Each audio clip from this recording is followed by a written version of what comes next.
Magandang araw po, welcome po sa aking channel, Nob9 TV. Nandito po tayo ngayon sa Dasmariñas, Cavite, kung saan meron po tayong bagong video presentation. Isang 2-story house na malapit po sa De La Salle University. May lot area po ito na 150 square meters at may floor area na 220 square meters. 5 bedrooms with 3 toilet and bath. Titulado, buhay po ang may-ari, kaya wala po kayong maging problema sa documentation o sa transfer ng title. Nasa loob po ito ng isang guarded community na meron pong 24 hours security. Ang full video presentation po ay mapapanood nyo sa aking main YouTube channel na Nob9 TV Official.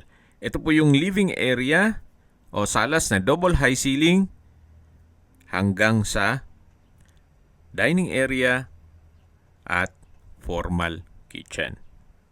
May kitchen countertop, stainless steel with faucet, kitchen cabinet.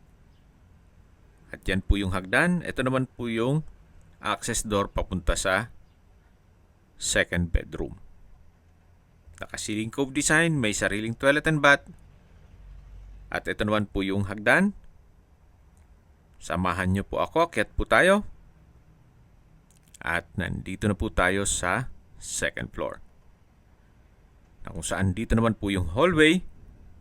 Matatanaw natin yung access door papunta sa balkonahe. Check po natin. May aluminum screen door. Malaki naman ang espasyo. At matatanaw nyo yung mga kapitbahay.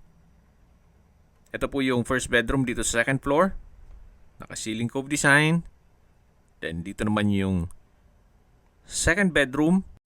At binebenta po ito ni owner sa halagang 7.8 million pesos. Kung may mga katanungan po kayo, tawag lang po kayo sa aking numero. Maraming salamat po.